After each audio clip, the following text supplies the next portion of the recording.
Welcome to Almost Agreeable. Almost Agreeable. With your hosts, Chris Nellison and Ed Harris. Hang around and listen to opinions on sports, movies, music, and whatever else pops in our head.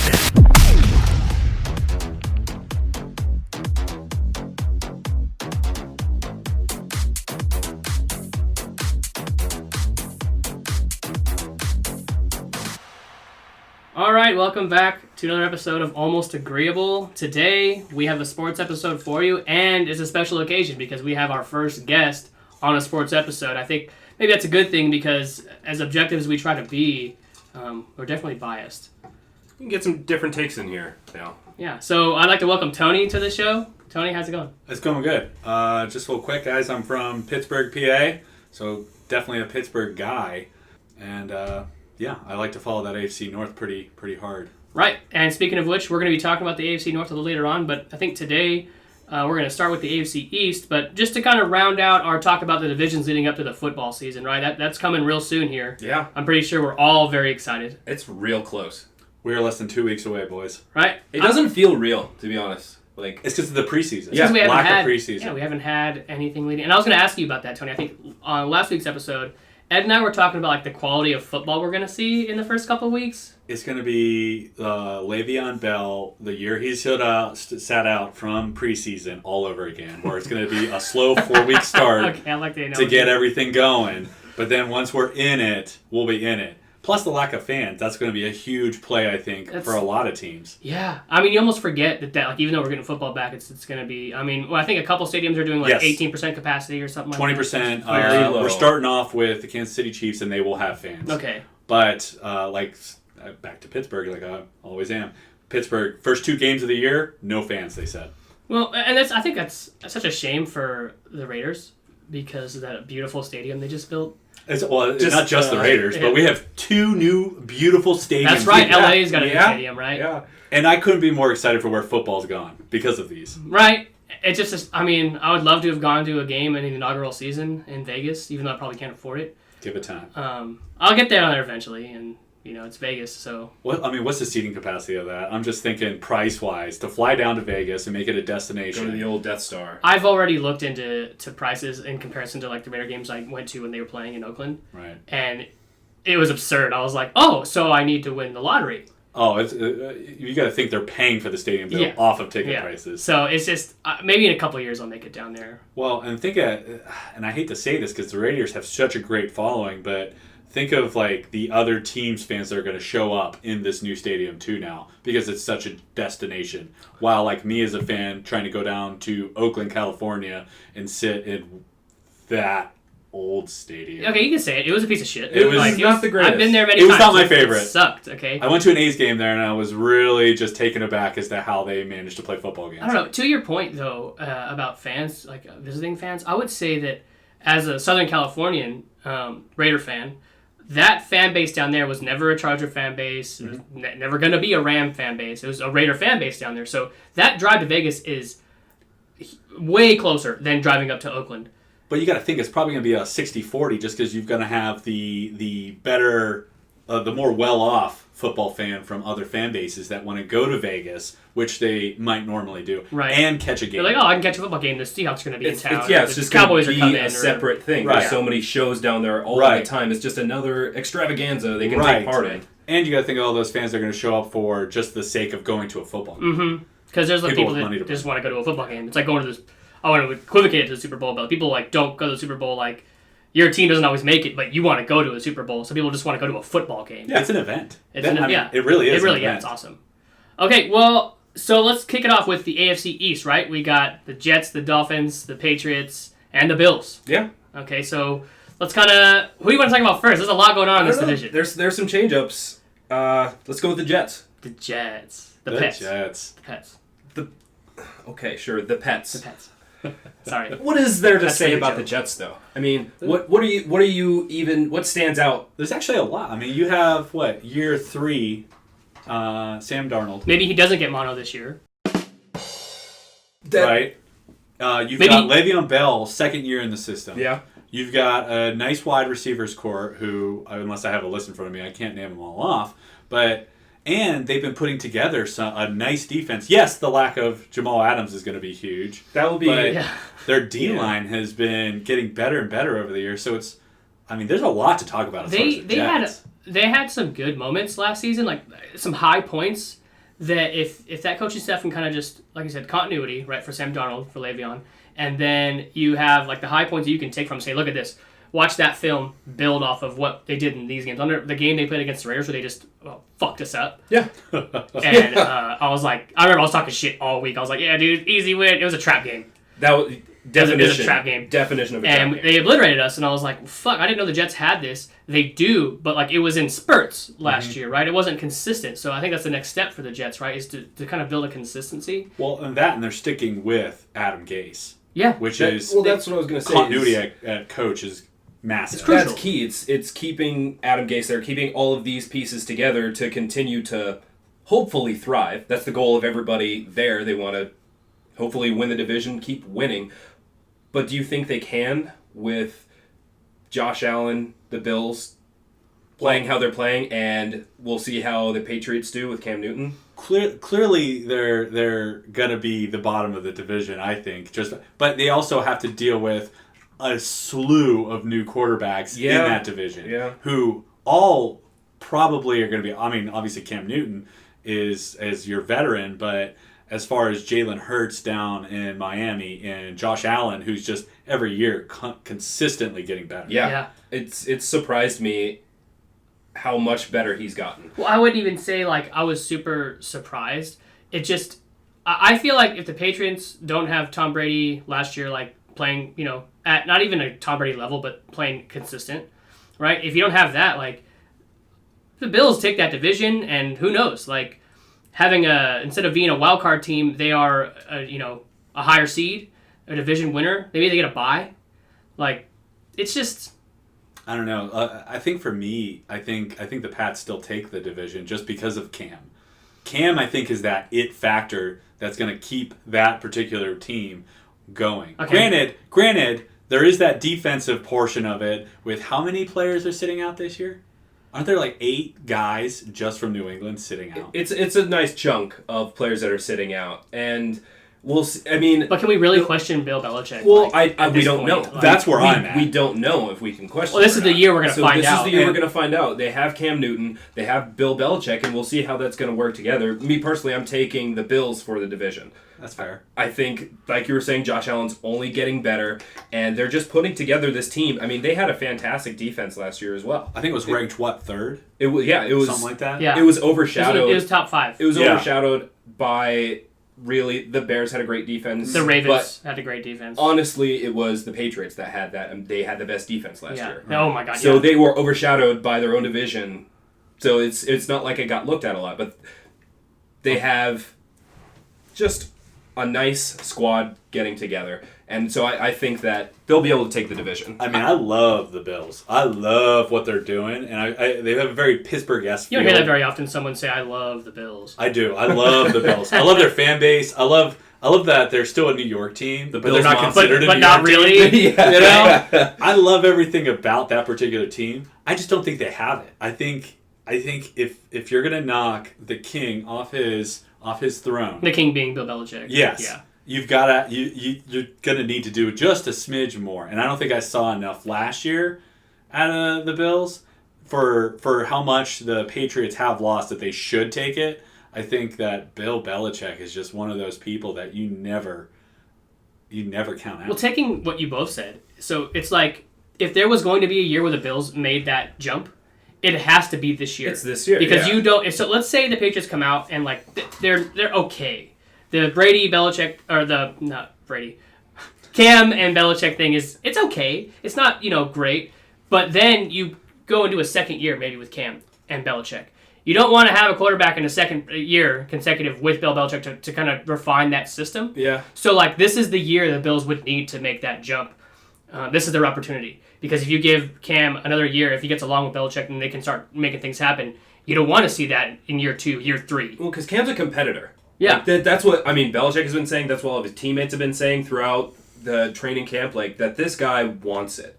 He's really competing. He's not going into this being like, oh, yeah, I've got the job. He's still competing. and that bodes well for him. I just see Bill using him and I feel like I can't think of the other guy's name, the other quarterback on the roster. I see him doing things he never did with Brady. Really? And bringing guys like changing the play up and using more options. He's never had a quarterback like Cam before. Well, I was going to say, he's going to be able to do different things. Have so many different schemes with this athletic individual. And think about all the teams that he has historically been bad against in the past. Those offenses that he has historically done poorly against. The Ravens last year with Lamar Jackson kicking their butts up and down now the he can field. run that type of offense. And the thing is like people forget that Cam is an MVP, right? Yeah. Okay, Cam played an MVP level for a few seasons, won the MVP once, took a team to the Super Bowl. Right? People forget. People have short memories. That wasn't that long ago. It was like 4 or 5 years ago. It was 2015, I believe, right? Yeah. And if anything, he, with the amount of injuries he's taken, has got his body back to the MVP caliber. Yeah. And he's got a chip on his shoulder. He's got a massive chip. Right? Absolutely. And I think like him going to the Patriots, Bill Belichick believes in him. I think it's the worst thing that could have happened to the AFC fan. I think it's one of those things that the worst thing to happen to AFC fans was when Pat Mahomes was drafted. Okay, let's just chill out. Right there. I'm not sold. You're not sold on Pat? No, I am. I'm sold on him being a franchise quarterback. But as far as the team, it is what it is. Like they're really good, but I think that they can be beaten. They're not for me the mountaintop that is the Pats. So it's still they're the Super Bowl champions. Nobody ever will be comparable to what the Pats have done the last 20 years. That's not a fair analogy. Give me 10 years. Give me 10 years. That's not fair. Give me 10 years. You're talking about 20 years of Patriots. I'm talking about last season Super Bowl champion Chiefs. Yeah, they were pretty good. They were pretty good. But they're not best of all time. But exactly. The Warriors, they might have won 3 out of 4 years, but they're not like the Bulls good. There's a lot of bad comparison. No, because the 73-9 ain't there's a nothing lot but of a hype ring. is where I'm at. There's a lot of hype right now, and don't get me wrong, I'm definitely buying into it. Patty Mahomes is not someone to be trifled with. Yeah, to just put out the wayside. However, he's not a part of the Patriots dynasty that was 20 years of just winning, being in the AFC Championship game year after year. Ed and I are on the record last week saying that we both picked the Chiefs to win again. Okay. Do you think who has more hype around them though, the Chiefs or the Ravens? Because I think the Ravens have more hype. Ravens definitely have more hype for a team that has won one playoff game in the last 2 years. Yeah. Well, what would you? They haven't gone to the championship game. They haven't been there, but so that's what I'm saying. They have this electric players. Are you guys saying this because this the Chiefs won last year? Let's say they got beat in the AFC Championship or the Super Bowl and they didn't win. Would the hype still be on them though because they hadn't broken through yet? Or are you just saying the hype's on Baltimore because the Chiefs have already won? Well, I think Baltimore's just this fun new team that they're doing all these different things that we're not used to. They're flashy. That's what makes them hype. But they still have all the power rankings out there. It still has the Chiefs number 1. Okay. Because we're talking about flashy players, we haven't even mentioned we last week we talked in depth about Tyreek Hill and Travis Kelce. Well, in another point, Patty Mahomes and Lamar Jackson, they're very similar with their running style and everything. But Patty Mahomes is more of you're gonna throw the ball downfield. While Lamar Jackson, you can almost count on him more to run. Yeah. Even though he's not a running back, which I agree with. He can throw the ball. It's more accurate. Yeah. Pat is. Pat is insane with the football. He can do things that stupid. You just don't normally see. It's stupid. So we're talking about Lamar Jackson. Do we want to, before we dive into the North, I guess, do we want to... Well, no, we haven't even talked about Miami. That's what I'm saying. Okay. We haven't got... That's what I'm saying. Before we get into that, we got to round out the rest of the... No, we're not even close to being done with the East, but it's a good segue out of that. We still got to hit Miami. No. All right, and that was our Miami I'm gonna treat it like Miami has the third best coach right now, which is I know there's only 4 teams in the division, but their coach Brian Flores I think is bringing a culture that Miami needs and doing amazing drafting right now. And they have a lot of draft picks. They're like the Oklahoma City Thunder of the fucking football right now.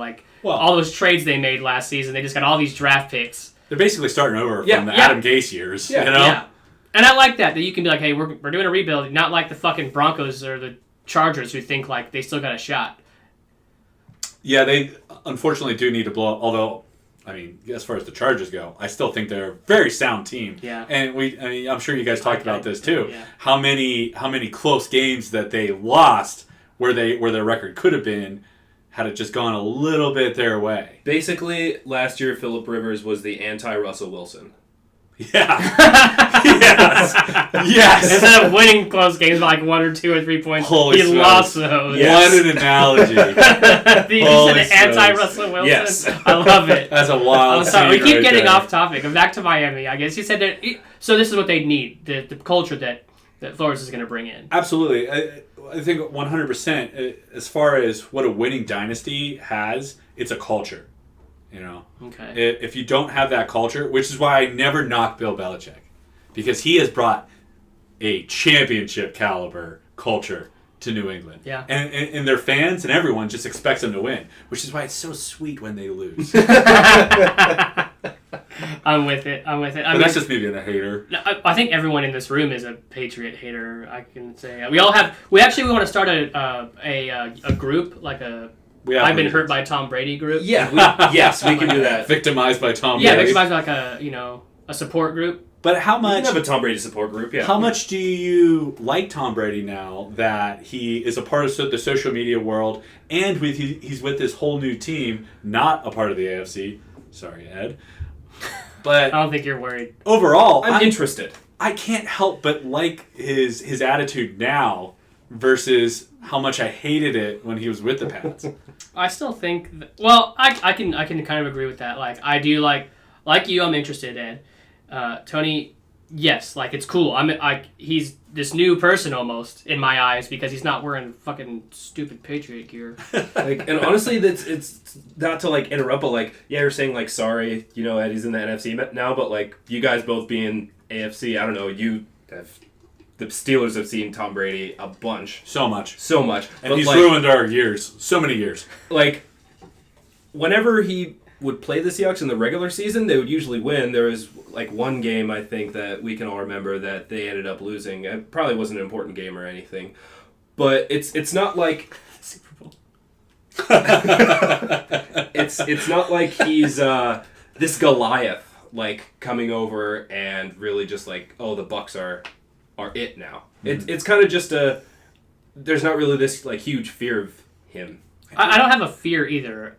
Because fear. you do Or look at the hatred numbers that even. Winston. Like, there's put up. it's not even a hatred for me. I just really enjoy when he loses versus when he wins, you know? But even when that dude's not playing football, he's still winning. Like He wins all the time. he's a winner. But like I was saying, I mean, I can't help but enjoy the person he is now, that I don't have that bias of the team he was associated with. well, I'm sure that the AFC East feels the same way. Right. They're all like, Well, okay. you say that, but I have heard certain folks talk about how all they wanted to do was beat Tom Brady, and they're not exactly happy that he's not a part they don't of get a that chance anymore. to Dismantle that. It was dismantled internally instead of by someone Right. break. Like it's like the Pistons and the Bulls. Like Yeah. the Bulls took out the Pistons Exactly. finally. Right. Before that, the Pistons took out the Lakers. No one got to do that to the Patriots. They did it themselves. It just happened. Right. So what do we think? How's it going to go down in the East from bottom to top? Okay. What do you have for the teams? Well, for me at least, bottom is Miami right now. Just because I still think that they're in that rebuild, that full rebuild. Exactly, makes sense. And they're gonna go win some games. They're gonna go have He's in like 5-11. something like that. They're going to figure some things out. They're going to have one of those years, you've got your rookie quarterback that they'll probably throw in maybe halfway through and start having him do the things. I don't think he's been named the starter yet. I could be wrong. But I think that they're probably they're going to be the bottom just as things are right now. Then for me at least, it's the Jets. And I think that's pretty much on all the power rankings, everybody thinking Vegas-wise with the odds, Jets are coming in number 3. But that's because they're more established. They have at least a team right now. Okay, this is where we all agree the bottom two. Bottom I two. think what's going to be interesting now when we talk about who we think is going to win the division, who we think is going to maybe possibly have a wild. I think there's 2 playoff teams in this division.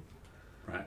I think absolutely they could be 2. They could be 2 playoff teams. Yeah. Don't we have an expanded playoffs this year too?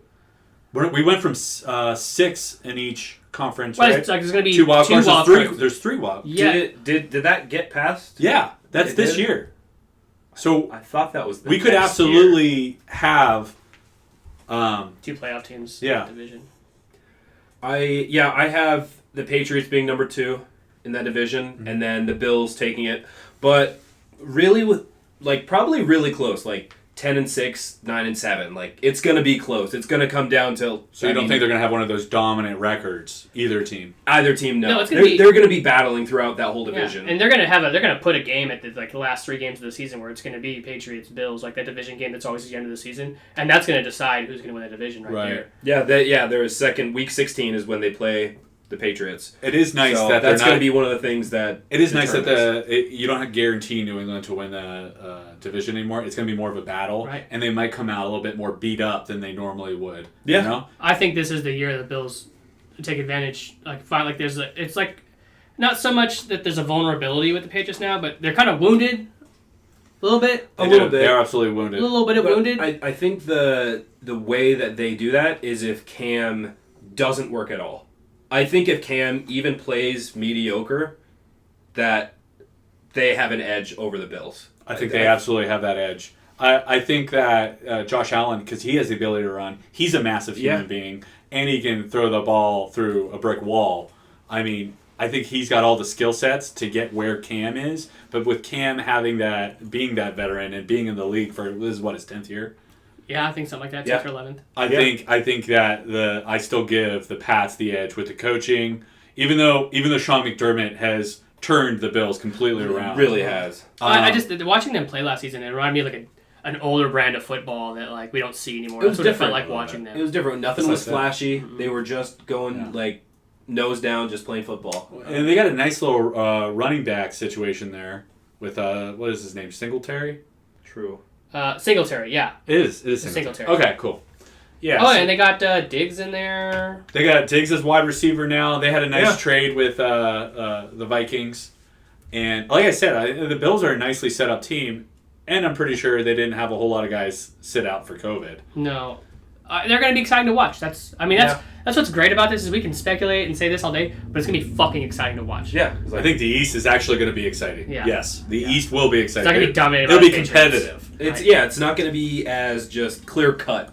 It's not quite wide open as some other divisions. Right. But Speaking of clear cut, is that anything but what the AFC North is going to be this year? I don't think it's clear cut at all. Even though all the hype is around Baltimore, who arguably has had the best coach in the division these past few years. He's been a coach there for a long time too, hasn't he? Yeah. The Ravens. Good organizations keep their head coaches. Right. They have managed to figure it out with Harbaugh, and Harbaugh has just been the it factor for them. Yeah. And he was the one who was all on board with blowing up the team. Yeah. From the Joe Flacco days and having that pocket passer to having this option quarterback. That's why did he not win Coach of the Year for that season? No, I don't think anybody in the AFC North has won Coach of the Year. I feel like he should have won because he changed the whole offense and had that success. And they went more tight end heavy, which they've always been heavy on the tight ends, but like they Todd went Deep, even more. Sharp, like some big name tight ends come out. Yeah. They like their tight ends. They like having the blocking schemes, and they like what Lamar's been bringing to the table. Which, I mean, who can argue with it? You can't. The dude's dynamite.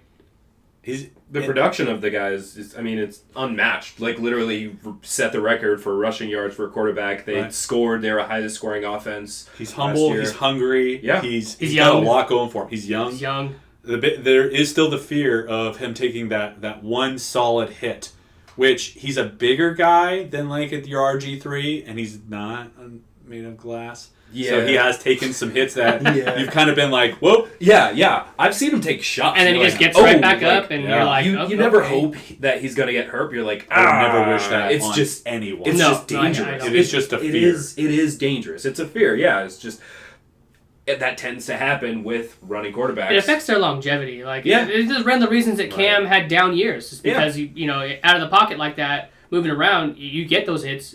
His body, took a toll. And so that's where you have the down Cam years. You have the year where he didn't play. And, hopefully we're going to see the resurgence. But this goes back to what we're talking about with Lamar. It's like, yes, he's been taking these hits, but can he sustain that? Or does Harbaugh kind of need to rein him in a little bit? Well, you watch him last year, he was very smart with the way he ran. Mm-hmm. He ran to the sidelines, and when he saw some of those hits coming, he was right outside. Yep. And you as a defender, especially with that person being the quarterback, you are absolutely pulling You're up trying more. to truck him. You got to watch it. You can't get that flag Yeah. on top of the run that he just had. And, as far as the Ravens go, yes, they are the hype team. They're the exciting team. And they have a nice defense to go to complement that. They do have just that little cherry on top. Yeah. The cherry on top. Hey, by the way, we have a great defense. Yeah, too. we have the MVP and a fantastic defense. I actually thought that they could beat the Chiefs in the playoffs last year. Didn't get the chance. No. But I thought that was going to be a great matchup, and we didn't get to see it unrealized. But let's talk about. I mean, we can talk about Baltimore all day, but I want to know a little bit about Pittsburgh. Our affiliate here from Pittsburgh, and tell us what's going on. How's Ben doing? Ben's great. Ben, if anything, Does he still look like Sasquatch, or does he trim his beard? No, he actually did the classic Spokane look with the nice trimmed up beard and the faded up haircut. And a little hard parted almost. The Fuckboy Supreme. It's perfect. Yeah. He could walk right into town and fit right in. Yeah. It's a solid look. No, he looks clean. He's clean cut now. He kept the beard, but overall it's a clean look. And he's healthy. He's healthy. He's healthy. He's actually, they're saying, healthier than he's been in years. Because this has been a lingering thing with his arm. Yeah. Even though he's still been putting up insane passing yards. And this has been the longest time he's sat. He's never sat this long. Right. So the most he's missed is 2 or 3 games. A lot of rest. And they're perennial playoff teams. So, it's like they're the playoffs every year, so they're playing into January most seasons. So Normally. it's like LeBron when he got hurt last year. He didn't play, that was the first time he didn't make the playoffs in, his career. It was in a long time. So he had all that rest. I feel like the same kind of thing going on with Ben. There's not a lot of talk around Pittsburgh right now. But that's fine. That's the way we like it. Yeah. That just is kind of how the team operates. And... Right.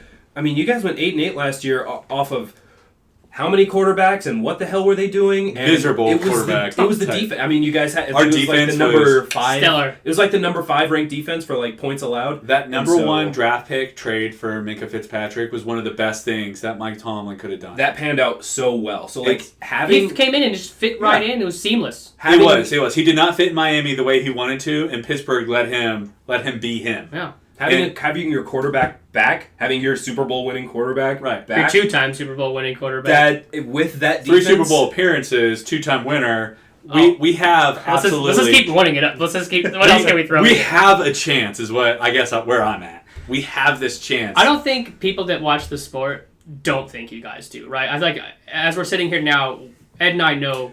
If you're a football fan... Right. You fucking know that Pittsburgh, as long as... Well, now that you have Ben back, as long as Mike Tomlin is coach, that team is always going to be formidable. Mm-hmm. They're always going to have a shot, especially in that division, outside of maybe Baltimore, which they can still win games against Baltimore. Right. But outside of that team, it's it's Baltimore and Pittsburgh essentially. We'll probably still split this year, which is what we've normally done. Mm-hmm. We'll probably still split. And yes, we lost Le'Veon Bell, who's an amazing running back. And yes, we lost Antonio Brown, who is an amazing wide receiver. I was really hoping we could go the episode without mentioning that piece of shit. You can't help yourself. That guy was such a big part of Pittsburgh. We talked about the Killer Bees and all those great years they had, but they never won or got to the big show. Right. And having those and Le'Veon Bell obviously is one of those guys that had a kind of a better personality overall than you found out. Well, it wasn't he was always been a good person.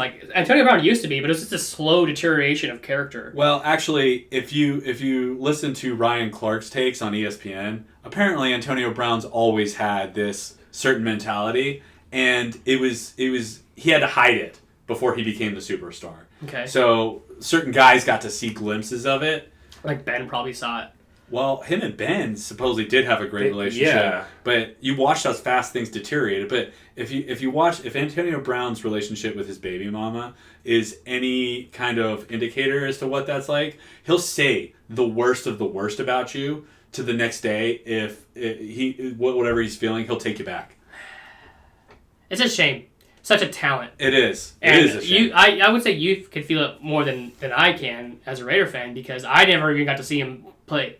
Yeah. For the Raiders. He did one preseason game, right? No, he suited for it, but he didn't play. He never played? He still had frozen feet or some shit. Who knows? It was a wild thing. Well, he forced his way out of Pittsburgh real fast, and everyone thought Pittsburgh got hosed on the trade because we were trying to trade with the Bills, supposedly, and that fell through. Rosenhaus? Right. He fucking nixed that real quick. Well, as soon as Antonio Brown found out about it, he was saying horrible things about Buffalo. And they were like, we don't want this guy then. Why, they're trying to build a culture. Why would they want that? Yeah. You know?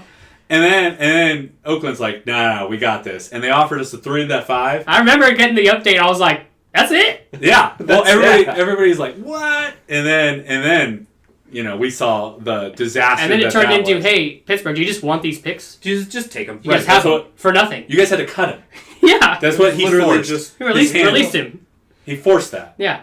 But going back to the Pittsburgh thing, as far as where we were without him and what we went down to and where we're heading, which is in my mind, at least offensively, the correct direction. We have added numerous wide receivers, which some of them had the case of the drops, but That was like the biggest complaint. Deontay Johnson, James Washington, Juju's can still... he had a bad year last year, but he also had numerous guys He throwing had to him. Mason Rudolph And he was throwing at double-teamed him. everywhere he Yeah. went. He was like the only guy that could catch balls, so they just threw like the entire defense at him. He became the guy with multiple subpar quarterbacks. Right, and then we have Claypool coming in from Notre Dame this year, who... all reports coming out of Pittsburgh that this guy is going to be just an absolute beast. He's a big... massive human being, gonna just be able to run routes and come in and just be a part of our offense. And now we have an accurate quarterback who is been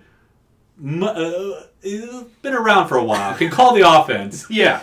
That's so modest. and Just, gonna hey, be an great. accurate quarterback. Just Ben Roethlisberger. Ben Like, Roethlisberger. Okay, they can Say what you will. He's say been it. around. And that guy can be a magician on his own. He really can. I think watching Ben, in his I'm not gonna say prime. I don't think his prime is over yet, but watching Ben for the last few seasons, you cannot sack the motherfucker.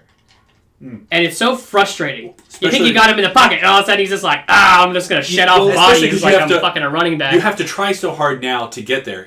Back in like 2010, 2011, 2012, our O-line was nothing special. And now we've put together a much better O-line that we're actually protecting Ben. And when those blitzes actually do get to him, he then, because he doesn't get hit nearly as much as he does every season, Right. He still got the energy. I mean, you see Big Ben shedding off all of these sacks and just not getting tackled as much. He's still the third most sacked quarterback of all time.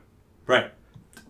And he has shrugged off how many countless tackles. It's just like the ones where they get him, like where they gotta tap his foot as he's running away, and then he falls down. Like that's a balance thing. That's nothing to do with like, he got me. No, he did it. He in these past couple of years too, he's slimmed down in a sense so that he can Escape. have better balance Yeah. and be a little quicker. And you don't see him scramble. He's mostly looking for that guy downfield to get open. Yeah. When he gets out of the pocket, he's staying behind the line of scrimmage, running around, doing his thing. And if he has to run, he'll run. But you'll see him go a couple yards and be like, "Yep, I'm out." It's funny watching him run. It's like a fucking giant, just do. And I'm just like, oh my god. It's different. It's different. All right, we got to get to the other two teams in the division. Right. We got.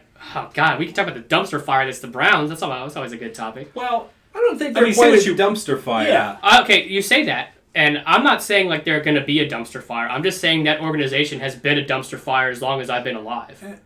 So, Jimmy Haslam. He was. Let's break it down. He was a minority owner of Pittsburgh, so he knows how an organization should be run. Should run. Yeah. But when he came in, when did he buy the team? We're gonna have to look this up because I don't want to get that wrong. But the team was already on a bad spiral. It was right? not in a good spot. It was not a good spot, and I'm sure he did not help a lot of these situations because I believe he was a part of the Manziel experiment, and the different head coaches that were just not the right fit, this, that, the other. But as far as how the Browns looked last year, under a guy who had no business coaching an NFL team, None at all. just zero reason for him to have been in that spot. Real quick, 2012. 2012 is Yeah. when he bought the team. Mm-hmm. So yeah, they were in the horrible spiral, and it just kept progressing. The Hoyer years. The Hoyer years. I say what you will about Brian Hoyer. I like him. I mean he could toss that ball down the field. They had a lot of guys who could have been something somewhere else. Maybe if they had continuity, maybe if they had the right pieces around them, Right. or maybe if they were like even a little bit better, they could have led the team themselves.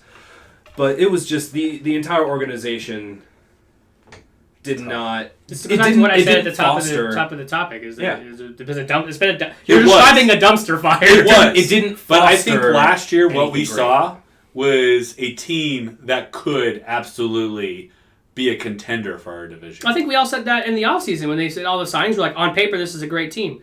But then we got to see like how that worked. right? Well, it comes back to the guy who shouldn't have been at the top job. You're right. And Kitchens. now you actually have this guy who went and was an offensive coordinator of the Vikings coming in, and he knows how a team should be run. And this guy is more of your no nonsense. We're going to do this right. I think that's going to be a deciding factor for them to actually be competitive. I think they're going to be like the Bengals in 14, 15, 16.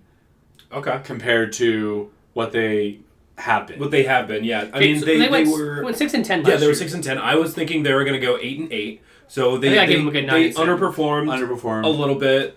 But I mean, I'm still seeing them as an 8-8 team. Right. This year. I'm going 9-7 again. But you're starting again with another fresh coach. Yeah. Which we know that how many notches in the old headboard of coaches that the Browns. Well, let's talk about Baker too. Then in that breath, so much like a quarterback that I'm very familiar with, Derek Carr. This is Derek Carr's first time with a coach for 3 consecutive seasons. Okay, last year was only his second year with a coach for 2 years. Baker's had to juggle coaches as well. Do you think that, because I can't say at this point now, having seen all that he's the problem. Maybe he's short, maybe he's not that accurate yet, but the lack of continuity as we go back to the dumpster fire aspect, you aren't keeping the same system implemented for multiple seasons. You're not giving a Baker a chance to grow within a system. I think it's clear that he's not the problem. He's not the problem. I mean, he tied the record for rookie touchdown passes. Right. So clearly the guy can perform. It goes back to Freddie Kitchens and just not the entire front office, but they have to keep going with a set group of people so that they can actually establish a winning culture. Right. And so do you think that begins finally maybe this year? I think it has a chance to. I think this is where it starts. This is the best chance they've had in years for it. And that seems to be like a trend in the NFL right now with a lot of divisions, because you have teams that like the Browns have the players in place, maybe a new coaching staff coming in, but they play in the division with these fucking gargantuans, right? Pittsburgh, Baltimore, in the AFC West, Kansas City. It sucks because you have a chance to do things, but also you're playing up against, I don't know, some of the greatest players of our generation. Right. No one's got the chance to be able to play in the AFC East back in the late 2000s, early teens there. That was a little unfair. That was probably the best team in football was even the playing AFC South when Peyton was a Colt. Yeah. Those were dark seasons for the Texans. You knew that the Colts were going to win. It's just a given. The Jags, I mean, again. Oh, God, the Jags. They exist. Can you believe that they're blowing up the whole roster, considering they went to an AFC Championship game 2-3 years ago? It was what, in 17, I believe. Yeah, 3 years removed. I believe. Or it could have been 16. I think we talked about that for a good portion of time last week. We did. Just how people forget, and they're going to become one of those teams, one of those memories. It's oh yeah, they did that. How the fuck did they do that? They had that flash in the pan season. And then you're going to have Ramsey, who's already doing great things with LA. And then you've got guys like Njoku, who's probably going to go have great seasons with the Bears. And now it's Calais Campbell, who's going to be with Baltimore Ravens, who are a defensive-minded team too, that are going to do great things. You've got all these guys that... If you would have kept your core built... You're how are all these guys on a team and they didn't win? Granted, that defense was insane. It was great. Saxonville was crazy. But as far as Leonard Fournette, too, when he finds a home, and he actually has... And you could say maybe it's some of the coaching there, because a lot of guys did not get along. No. Well, I know that Tom Coughlin's the president of operations over there. Yeah, he became the president, but that was after the Saxonville days. Right. They still had some of those guys, but... Right. And he's not everyone's favorite person. No, he's not. He's a hard man. He's a perfectionist. So those guys are hard to work for. Let's get to the Bengals, and then we have to move on to a hot route eventually. But what do we have to say about the Bengals? Excited to see Joe Burrow. Everybody's excited for old Excited to see Joe Burrow. I mean, they also re-signed Joe Mixon. Yep, they gave him a nice little contract. Yeah. I mean, when have Bengals fans have reason to be this excited in recent memory, right? They've had some good years Carson with Andy Palmer. Dalton. They've had some mediocrity. Yeah, they would get to the playoffs, but they haven't won a playoff game in over 20 years. That's what I mean. And then they could not win a playoff game. Yeah, the debacle with Burfict. Oh my God. That's when the thing changed for Antonio Brown, bro. They won that game. Yeah. And then they decided to I and lose it. You know, what if we lose this game? What if we try that? It was a wild scene. Yeah. Just a wild scene that day. I was stunned. I was sitting on my floor because I was so upset with where things were going in the game. I was sitting on the floor just beaten down from the game. Which is horrible to say. Yeah. Because I'm a fan. I know. We've all been there. Yeah. And so I'm sitting there, and then I start watching the Bengals implode. And there's a saying in Pittsburgh, we don't just call them the Bengals, we call them the Bungles, because they will bungle whatever is in front of them. And boy, did they not disappoint. Oh my goodness. Myron Cope would have been high every which way. It was... So I guess Joe Burrow, he's probably going to start, yeah? You can throw him right in the mix. Yeah, no Andy Dalton. He's with Dallas. Who was that? Who was the backup quarterback that took over for Andy for a number of games last year? It was another Red Rocket guy. No, right? I remember his name was Driscoll. Was it Driscoll? Wasn't Driscoll playing? I don't remember his name. We're going to have to look this one up. I don't know. Not off the top of my head. And he had a nice couple of games there where he did... I mean, he was a rookie. He was going out there and playing the game, You got to assume that he's going to be fighting with Joe Burrow for the number one job. Finley. However, Finley, that sounds right. Driscoll's 2 years ago. You got to assume that they're going to be fighting throughout the training camp here for the fighting job. But when you select a guy number one overall, like that, the consensus is right. That is their starting. Think quarterback. about some of those quarterbacks that have been drafted number one, right? Baker thrown right in. Actually, no, he wasn't. It was Tyrod Taylor. That's right, but not for very long. They brought Baker in eventually because he set the record for the rookie touchdown or tied it. Tyrod got hurt. Right. And that's ultimately what brought him in, but they stuck with him afterwards. Mm-hmm. And then Andrew Luck was number one, and he went right in. I mean, that's not a bad track record. Like, it's kind of what you're thinking. You're expected if you're having the number one pick, clearly you weren't a great franchise. But if you're a number one pick quarterback, you are expected to go in day one. Yep. Exactly. That's what I'm saying. Like, the quarterback is the leader of the team, so if you're having the number one pick and use on a quarterback, he needs to now be the leader of the team. And he seems excited to take up that. He seems like I don't know if he's ready to go, but he seems poised. I don't know. Joe Burrow's a hard read, but dang it if he doesn't look like he's ready to rock. Yeah. Some of the photos I've seen. Yeah. Now, I haven't heard a lot coming out of their training camp. I've heard more actually from the Browns and how Odell Beckham is supposedly back to fighting for him. But we'll see. What does that mean? We'll see with Odell. His personality, larger than life, it's hard to say what he's going to come out and do. Well, that's the question every year. I feel like the most tame he was when he was with Eli. Right, and I don't know if it's just because he was in his rookie and sophomore and junior years, but he's maybe humility, some of it.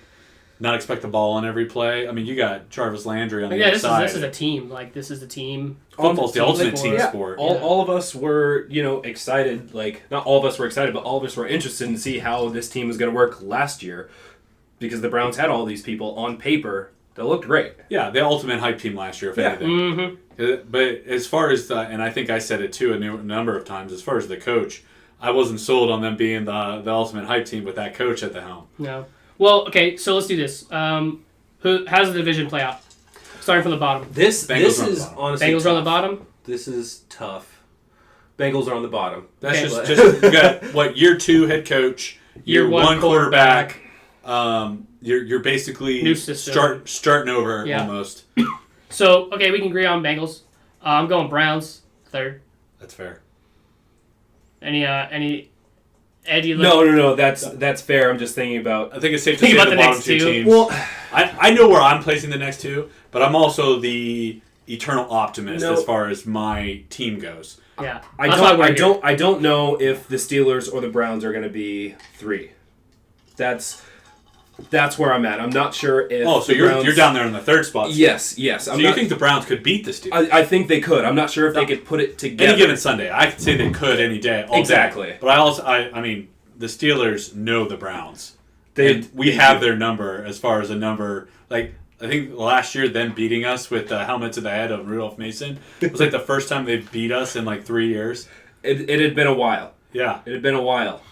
We know the team. Yes, there's the new head coach, and yeah, they've got a nice roster, which their defense has been the bright spot, I would say, with that particular team too. It's a very defense-minded division. Yeah, it has been for a while. A long time. Number 1 draft picks constantly going defensive wise for all those teams. So I'm not sure about. So if the Browns can put it together, I think they have a shot to make it close between the top 3, between Baltimore, Pittsburgh, and Cleveland. So your 2 and 3 is fluid. It's fluid with Pittsburgh and the Browns.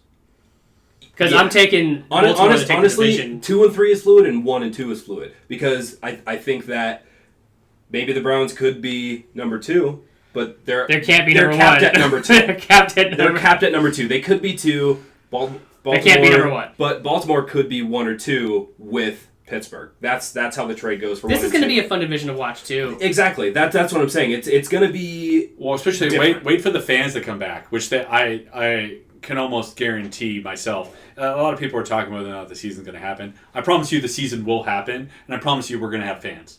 Okay? That's where I'm at with this whole thing.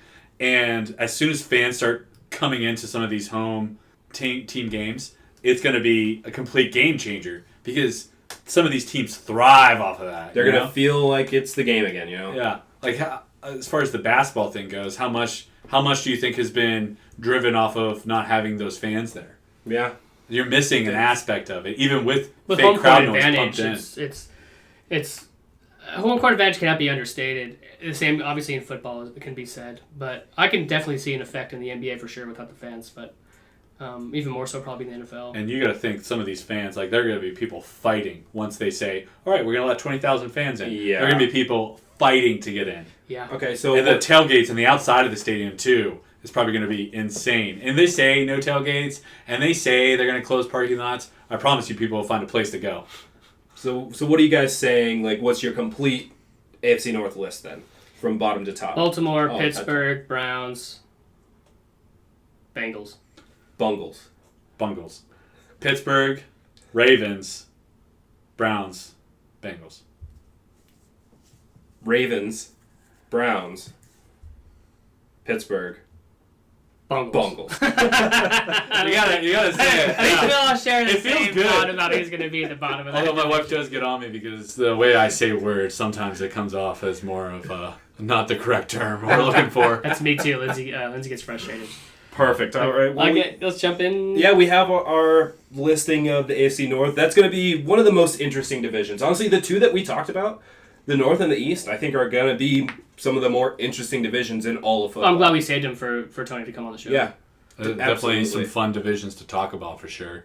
I mean, you have those ones with the established teams right now too Yeah. that are they're going to be up in the air, but these particular ones, these are with fresh teams that are starting to get good. That's where we're at with fresh teams. Like, especially Baltimore is not exactly the fresh team because they've been good, but they are a fresh team with that roster.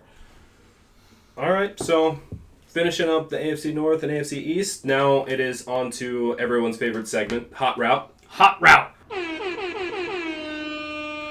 And then, of course, this is for both of you guys. Okay. So our first Hot Route. So we have the Ravens. They're the hotness right now. You know, they're the hype team. Old and busted, new hotness. Exactly. They're the new hotness right now. So over under 10.5 for the wins for the Ravens. Over. Mm-hmm. Okay. Because you were saying they're going to win the division. Yeah. I think they're at 10. So the under on 10.5 right Under, there? Yeah, I think they're at 10.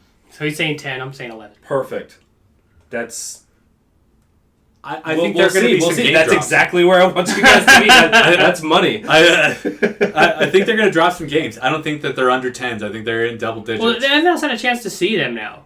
Like, they came out. Like, hey. Yeah. They came out. The NFL's now, like, studying. They're watching film. Do you remember opening day last year, how surprised everybody was when they were just stomping the Miami Dolphins? They were like, whoa. What? They're like, holy smokes, Lamar Jackson could toss the football. This guy. Yeah. But then again, that was the Miami Dolphins that came out and looked just the worst you could ask for. And then that's what everybody was saying, too. Is like, oh, yeah, of course he did that. It was the Dolphins. And then he continued to do it, and they're like, oh. But yeah, I mean, as far as preparedness, like, teams are going to be scheming for that. Yes. And they're going to be watching because the Ravens get away with some wild setups there at the beginning, and they get away with some illegal formations time to time because of some of these wild schemes that they have. Well, what were they, 14-2 last year? Or were they that or 13-3? 13-3? I mean, they had a fantastic record, so I could see it. They'll regress a little bit. And they did lose to the Browns last year, if you guys recall. Yeah. In the beginning of the season, that was Right, one of that was Baker like everyone was Mayfield's like, "What the wins. fuck?" Yeah. Yeah, I was not prepared for that. Mm-hmm. Yeah. All right, hit us with hot route number 2. Hot route number 2. So we usually dominate our discussions with some quarterback players, some defensive pieces. Who do you think the best running back is in the league right now? Best running back. God, Wish we had a list. Was it of Derrick Henry?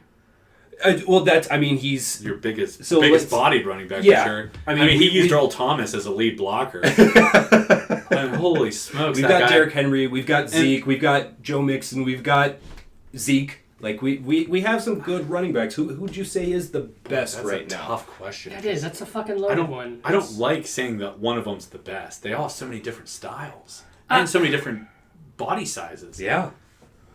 As far as productivity, I think if I'm in a situation where I want some yards on the ground, I'm gonna take Derrick Henry. I'm gonna take him. I'm gonna give the ball to Derrick Henry. Now that's not to understate like guys like Alvin Kamara or I don't know these other guys, Dalvin Cook.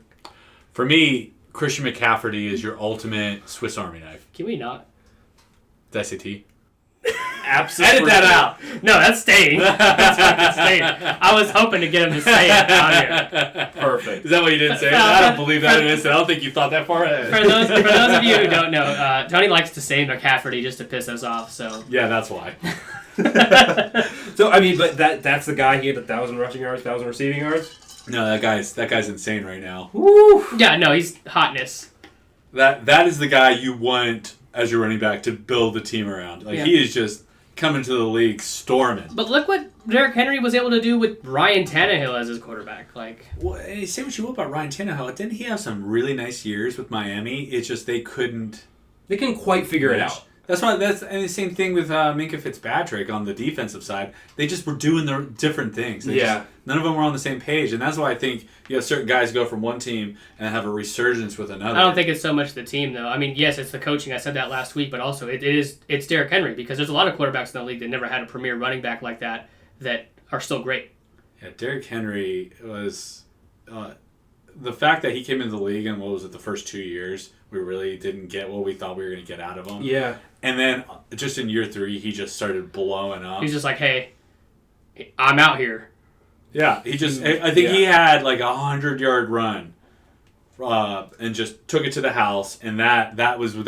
It was like run like this every time. That sparked everything. Yeah. Let's just do that every time. Yeah, I remember because I was playing against him in fantasy, and I was like, this guy's starting him.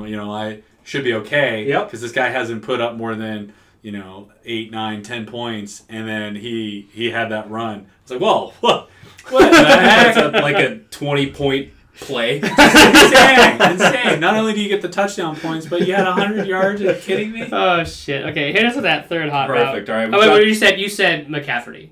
T. Okay. Perfect. Christian McCaffrey. Money. All right. So for our last hot route, this is more directed for Tony. But how much longer is Big Ben gonna be the guy? Like how long is he gonna have like a fantastic being part of this prolific dynasty? Minimum 5 years.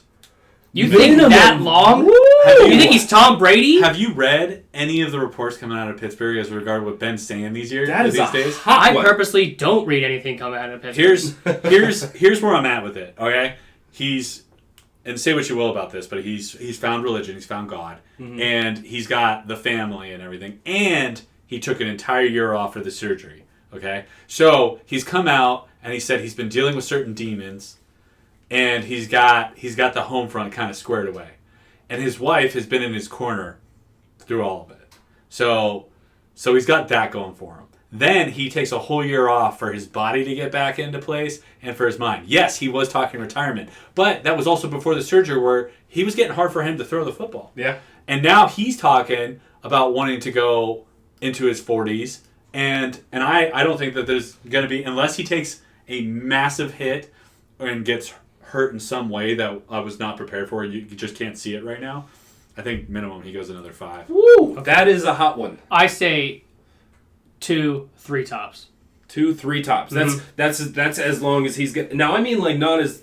And he can still play for 5 years. Not how long does he have left? But like great in the game. But how long is he gonna be still like elite? The guy like great 5 years? Oh yeah. 5 years. 5 years. I absolutely. I agree that he could play for at least 5 more years. I don't think he could play at the level we're accustomed to for 5 more years. He's not on the TB12. Didn't we say this about old Tom Brady? I don't think I've ever said that about Tom Brady. I think I always knew this motherfucker for some reason was going to be immortal. I thought for sure he was coming to the end in his late 30s there because that's what we were used to seeing. Right? No, we wanted it. We wanted it so bad. That's why we wanted it so bad. That as well. But that's also where I'm seeing like guys like Drew Brees who are saying, "No, I still got a lot left in me." Yeah, and I'm hearing it from Ben as well now. That's not normal. Ben's that type of guy though that like he says one thing this day and then a month later he's like, "No, I don't mean it." And you're like, "Ah, dang it, Ben! Quit playing with my head." Yeah. So I honestly, from what I'm hearing coming out of his side of his camp, I think for sure he's got at least another 5 years playing at a high level. Okay. All right. Well, that's hey. minimum. That's minimum. That's not. Ooh. Damn. Well, we're gonna find out. I'm gonna save this episode like on my phone. Click this excerpt out, and just follow Tony around in 4 or 5 years when like we know the truth. Perfect. I'm just gonna play it. Hey, Tony, remember you said this? Perfect. That's fair.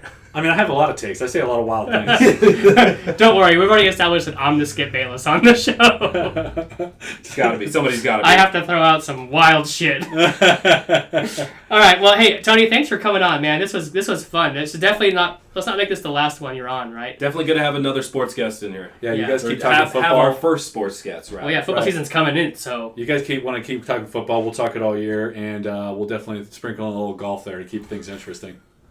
And that was golf talk for the year.